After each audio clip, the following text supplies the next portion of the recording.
أعوذ بالله من الشيطان الرجيم. بسم الله الرحمن الرحيم. صلى الله عليك يا رسول الله. صلى الله عليك يا رسول الله وعلى آل بيتك الطيبين الطاهرين أفضل الصلاة والتسليم،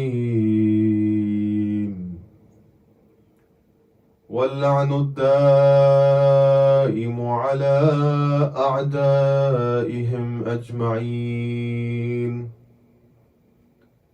من الآن إلى قيام يوم الدين. آمين رب العالمين. صلى الله عليك يا أبا عبد الله. صلى الله عليك يا ابن رسول الله. صلى الله عليك يا مسلوب العمامة والرداء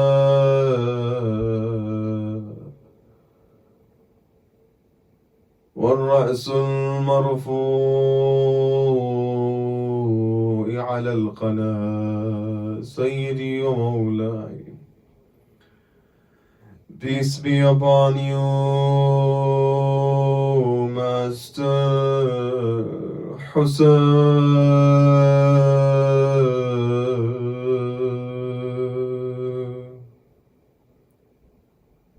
Peace be upon you, O stranger Hussein.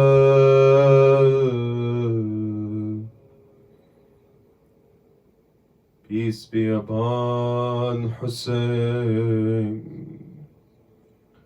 whose shirt was looted from him and his turban and his ring, and his head severed and raised on the spears. O stranger, O Hussein. إنا لله وإنا إليه راجعون. فسيعلم الذين ظلموا آل محمد أي منقلب ينقلبون، والعاقبة للمتقين.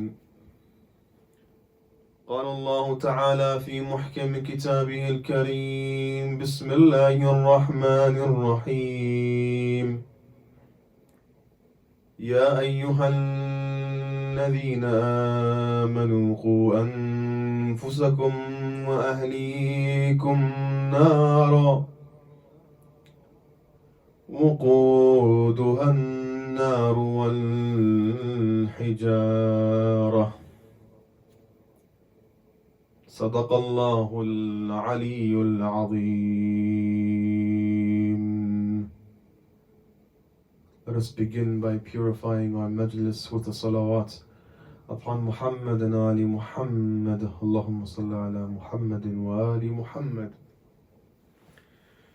My dearest brothers and sisters, my respected viewers, Assalamu alaikum wa rahmatullahi wa barakatuh. We begin by extending our condolences to Sahib al-Amr, Arwahuna li Turabi Maqdamihi al-Fida, on these tragic nights that mark the martyrdom of Al-Hussein ibn Ali ibn Abi Talib alayhi salam. And we extend our condolences to you as well, and to the Islamic Ummah, nay, to the entire world all of creation, that which we can see and that which we cannot. For Imam Al-Baqir alayhi salam has said, it has been reported, قد بكى على الحسين بن علي عليه السلام كل شيء حتى الوحوش في الفلوات والحيطان في البحر كل شيء الجن والإنس ما يرى وما لا يرى. He says, verily, for everything has wept over Hussein. The beasts in the valleys, the whales in the oceans, the jinn, the ants, the humans, that which you can see and that which you cannot see. Sadaq al-Imam.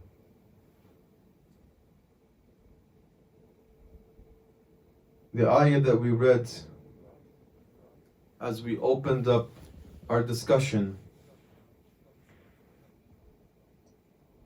in Surah Al-Tahrim, verse 66, Allah subhanahu wa ta'ala says, Ya ayyuha alladhina amanu, O you who believe, protect thyselves and your families from what? From the fires, whose fuel is people and stones.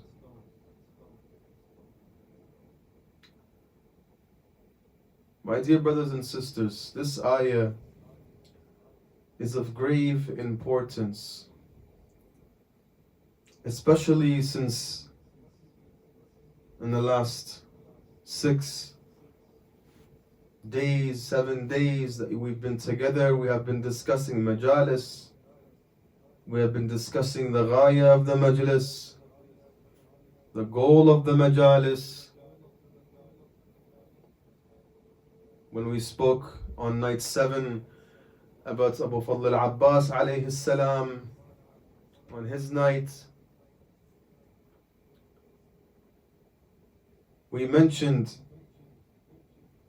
how the ultimate ghaya of our Majalis concerns Imam Sahib al-Asri wal-Zaman.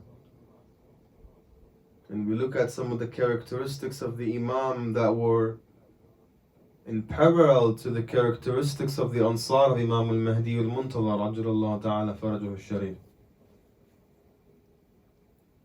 So it is important to realize this, that every Majlis of Aba Abdullah al-Hussein alayhi salam possesses this as its ultimate goal. To ready ourselves what? To ready ourselves for the Imam of our time. In the previous night, what did we say? We looked at loyalty, and we mentioned loyalty and those who are victorious and those who are lost. Today, since it is the night of Al-Qasim alayhi salam, Laylatul Qasim, we will be speaking about an important factor, also, which has a deep connection to what? To the dhuhur of our Imam, Ruhi lahu al-Fida.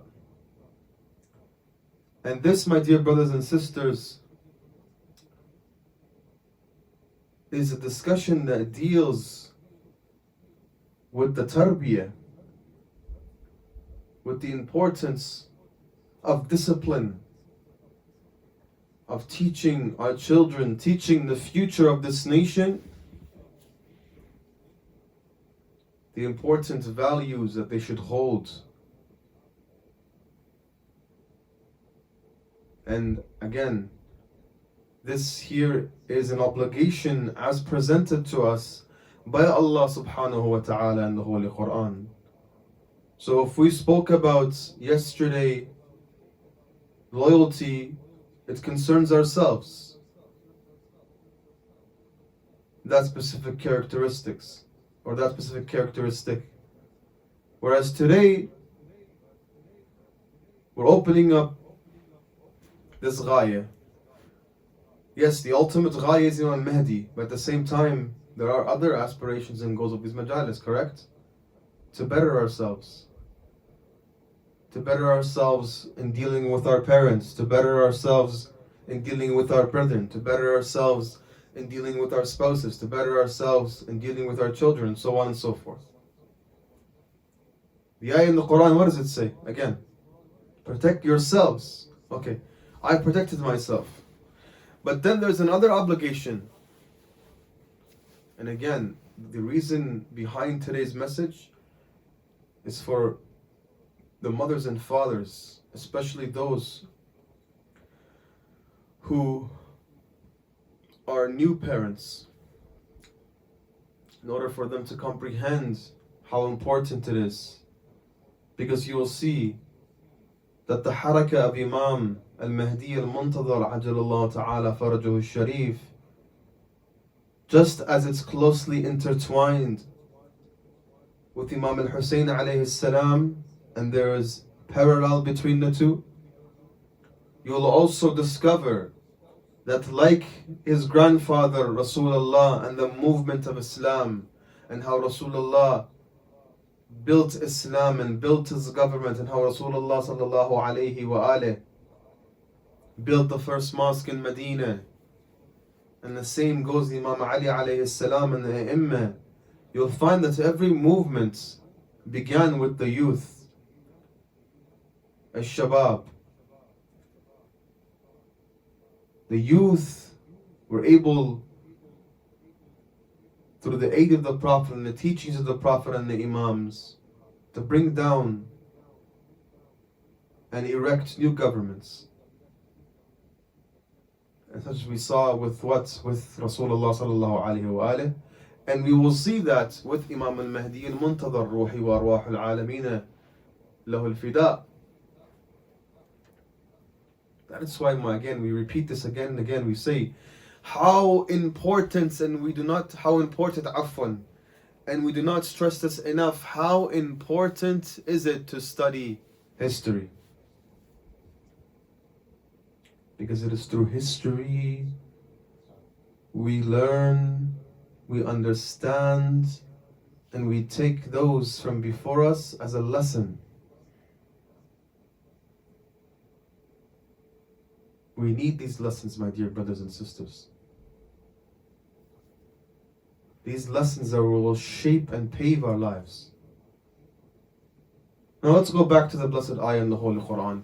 What have the Imam alayhum as-salam said concerning this ayah?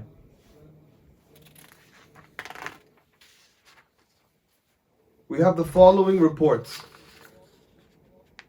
that has been reported by Shaykhuna al-Kulayni radwanullahi ta'ala alayhi in his Kafi. بسنده عن سليمان بن خالد قال قلت لأبي عبد الله عليه السلام إن لي أهل بيت وهم يسمعون مني أفأدعوهم إلى هذا الأمر؟ فقال نعم إن الله عز وجل يقول في كتابه يا أيها الذين آمنوا إلى آخره. Sulaiman says to the Imam As-Sadiq alayhi salam, and there is an interesting point to be made about this narration, because from reading it you can tell that Sulaiman ibn Khalid, what does he say? I have a household and they hear from me, they listen to me, they heed me. Should I call them towards this amr? Now when the usage of the word amr is used in the ahadith of the Imam alayhum as-salam, and in the kalam of the companions, my dear brothers and sisters, usually it is referred to as wilaya. As in he's trying to say, some from my household are not of the wilaya of Muhammad and Ali Muhammad. They could be amma, they could be from Ahl al-Khilaf, from the brethren. The Imam said, yes, since they are family and they fall under the inwan of family, and Allah subhanahu wa ta'ala has said without any conditions. قُوا أَنفُسَكُمْ وَأَهْلِيكُمْ نَارًا وَقُودُهَا النَّارُ وَالْحِجَارَةُ. Another report, again found in Kitab al-Kafi. I urge you to go back and read the narrations of Al-Muhammad alayhim as-salam. عن عبد الأعلى مولى آل سام عن أبي عبد الله عليه السلام. He asked him concerning this ayah, and he said, how do I protect them? كيف أقيهم من النار؟ كيف أحفظ العيال؟ Listen to this, my dear brothers and sisters, so you know how important it is, how important تفقه في الدين is.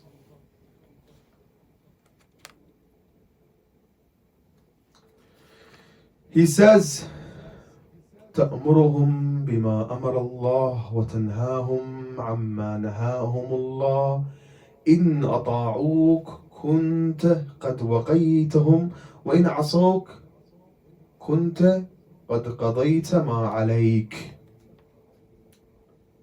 He says to him, قُوا أنفسكم وأهليكم نارا, in order for you to protect yourself and your family from the fires of hell.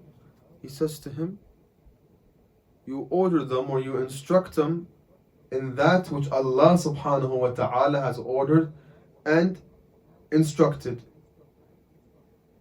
and you forbid that which Allah subhanahu wa ta'ala has made forbidden. If they listen to you, then they have protected themselves.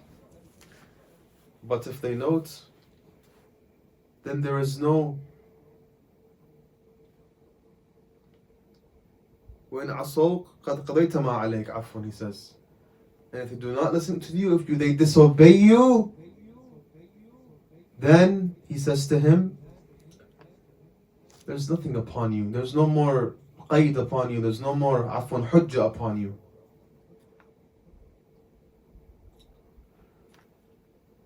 Disclaimer, my dear brothers and sisters. Yesterday we were speaking about tarbiyah and the importance of tarbiyah, because it connects with Al-Qasim alayhi salam. But know that everything that we mention here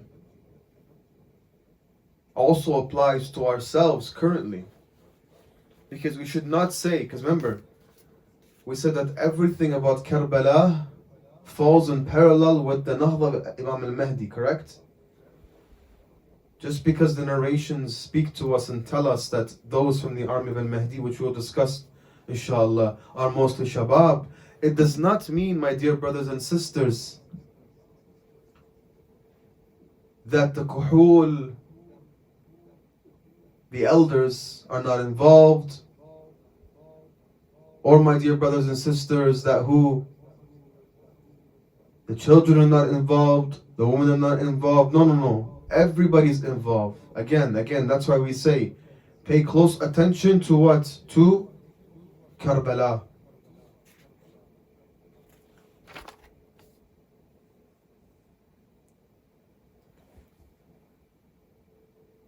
صلوا على محمد وآل محمد. اللهم صل على محمد وآل.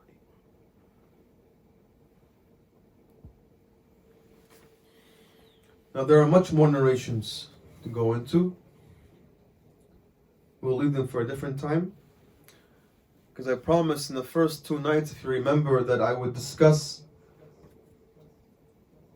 what is the Amr of Al-Muhammad. From the hadith of Fudayl ibn Yasar to As-Sadiq alayhi salam, Uhyu amrana. Rahimallahu man ahya amrana. Inshallah, if Allah keeps us, we'll discuss that later, inshallah. Let me read to you now, though, some of the following conditions upon which the Imam al-Mahdi al-Muntabar will ask his companions to submit to before pledging allegiance. And we discussed a couple of them yesterday quickly. I want to mention them because they are of great importance. And they'll tell you again why we are doing what we are doing, why we are emphasizing the importance of seeking knowledge, of learning, of disciplining our children, disciplining ourselves. Because you'll find in this immense list, the Imam mentioned several things, my dear brothers and sisters. Things that deal with akhlaq, things that deal with the individual's faith, things that deal with an individual's a'mal from salah, sawm, and haram and halal, and many others. As an example,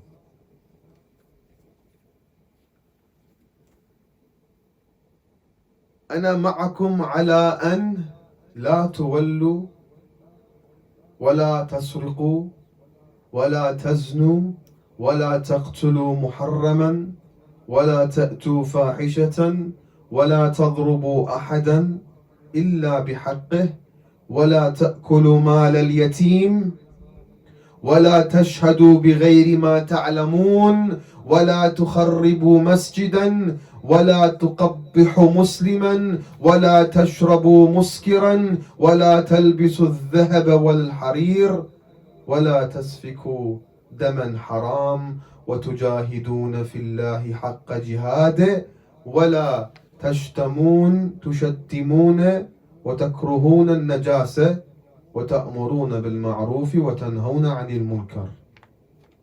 Enjoining good, forbidding wrong, not drinking that drink which is intoxicated, not killing anybody unjustly, pledging to the Imam pledging your religious afwan to the Imam, and not turning back on your heels, submitting to the commands of the Imam, performing jihad in the way of Allah. So you see, there are many qualities that the Imam alayhi salam wishes from his companions.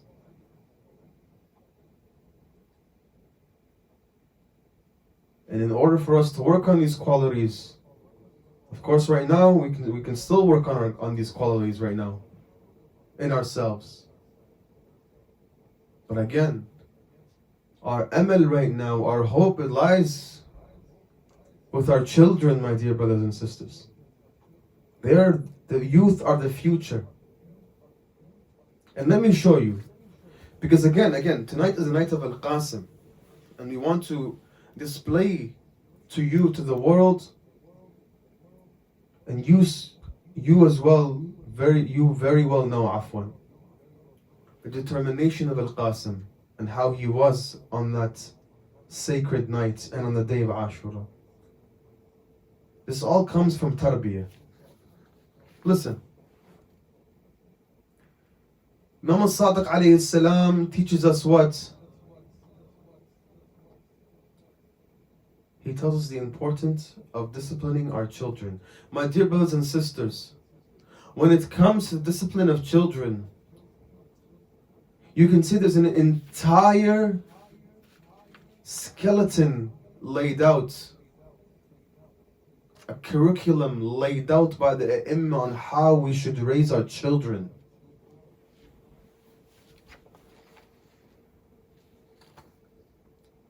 For example, Imam al-Sadiq alayhi salam says this: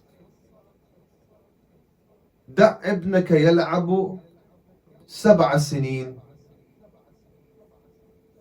ويؤدب 7 سنين والزمه نفسك 7 سنين فإن أفلح وإلا إلى آخر الحديث. He says to him, discipline your child at 7 years old.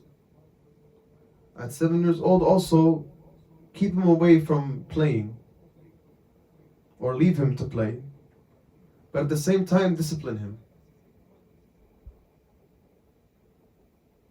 Keep him with you at all times, especially with the father and his son.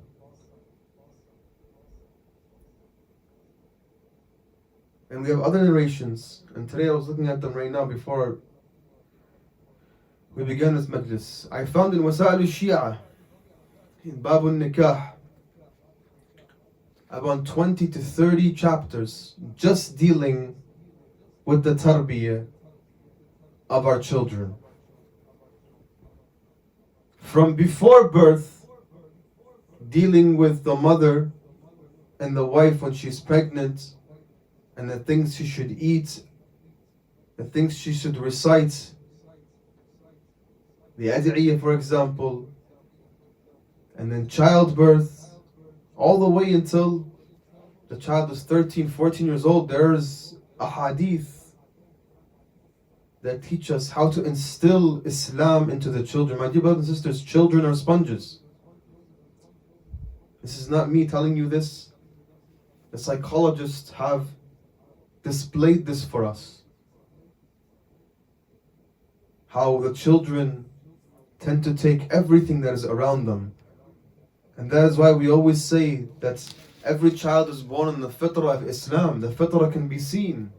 The fitrah has been analyzed, and even some have said through their test that yes, there is the fitrah tends to be that a child seeks a higher being, a Lord, when not influenced by outside factors. That is why, my dear brothers and sisters, it is important to understand the atmosphere that we live in today is an atmosphere that is trying to destroy Islam from within Islam. Not just from outside of Islam. From within Islam as well, there is danger. Even the games sometimes that we look at and we think, oh, this does no harm. There are subliminal messages that are found sometimes in these videos and games. It's important. We're not saying take away these devices from our children. We're just saying that from a young age we should first introduce them to Muhammad and Al-Muhammad, to the atmosphere of these majalis, and instill these values in our children, so that when these messages do come up, they know how to deal with them.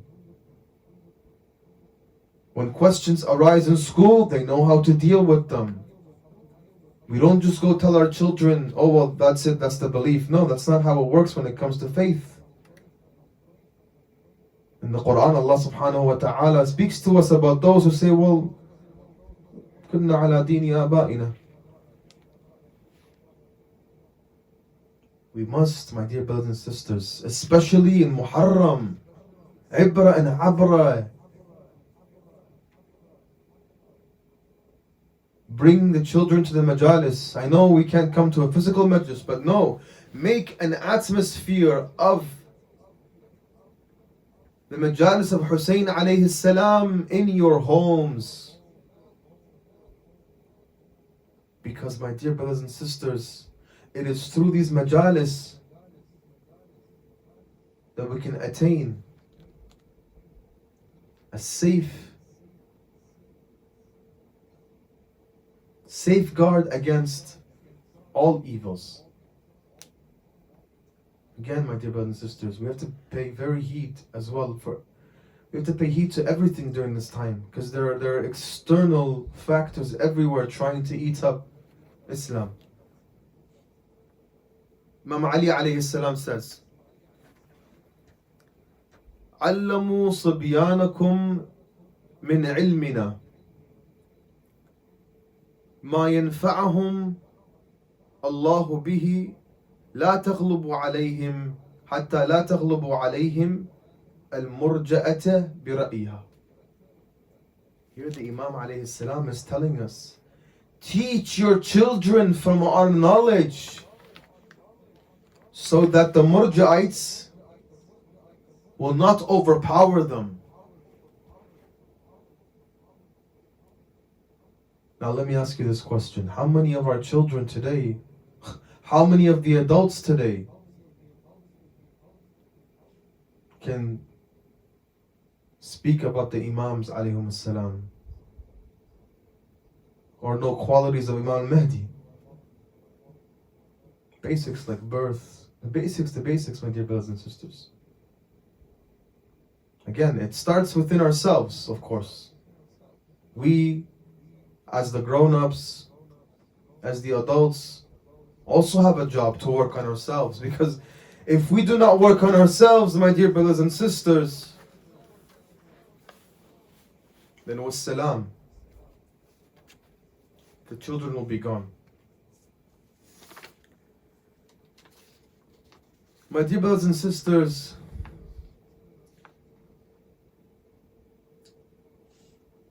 to bring all this together, all that we spoke about so far together, because we are close to the end of our time. The companions of Imam al-Mahdi, I stressed this more than once. The companions of Sahib al-Amr wa Hilahu al-Fida, the hadith says, إن صاحب هذا الأمر أصحاب المهدي شباب لا كحول فيهم إلا كالكحل في العين أو بالملح أو كالملح عفوا في العين أو كالملح في الزاد وأقل الزاد الملح. The Ansar of Imam al-Mahdi Al-Muntabar, my dear brothers and sisters, the Imam says, are all shabab, their youth, and just a small number from amongst them are kuhul, are elders. And by the way, when we say shabab here, it goes from the age of 16, and some linguists and some Arabs and Ahl al-Hadith say up to the high 40s or the low 30s. The Imam says most of the Ansar of al-Mahdi are youth. Only some from amongst them are elders, like the salt on the meal. That little salt that you put on your meal to give it taste, those are the elders, he says.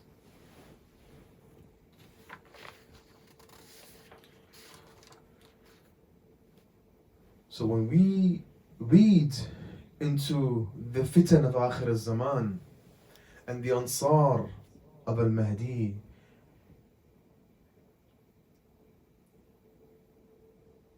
it should all tell us, my dear brothers and sisters, that we are lacking. Because when we see the qualities of the Ansar, and they're all youth, younger than some of us are right now, we say to ourselves, where are we from these Ansar? These Ansar that the ahadith, my dear brothers and sisters, speak about, they tell us that when Allah subhanahu wa ta'ala, the Imam says, and then the Imam will conquer such and such place, the Imam says, upon their hands. So every time he mentions the Imam, he mentions the Ansar of the Imam together with the Imam. These are the Ansar of Imam al-Mahdi al-Muntabar ajjalallahu ta'ala farjahu al-Sharif, where the hadith says that they will place a tent in Kufa and they will begin to teach the people Quran. These are the Ansar of al-Mahdi. Shabab. And when we look at Karbala, we see the same picture. We see Shabab. And we also see Kuhul, of course. Yes, from Habib, from Muslim, from Anas ibn Malik al-Kahuli, and others. But again, we see also Shabab. Abbas alayhi salam and his brothers. Ali al-Akbar alayhi salam. Ali al-Asghar alayhi salam. Al-Qasim alayhi salam and his two brothers. And then at the same time in Karbala, my dear brothers and sisters, we see tarbiyah, we see discipline. For example, and this is how we should raise our children to be, as well as ourselves. Because in this child right here, who is 10 years old, is not just an emulation, an example for the children that are 10 years old. No, he's an example for me as well. Because he teaches me what true loyalty and wafa is. Because his parents have raised him with faith, with the halal and haram. They have told him, this is your imam, this is your halal and haram, this is your salah. Amr ibn Junada al-Ansari. The narrations say he was either 10 or 11 years old. He joined his father, Junada ibn Ka'ab ibn al-Harth, and his mother with the caravan of Sayyid al-Shuhada alayhi salam in Mecca في يوم عاشوراء, and after he was there as well until the day of Ashura when his father died. It says أتى الإمام ليأخذ من الإمام رخصة لكي يذهب إلى الجهاد. He went to the Imam in order to seek a rukhsa to go what?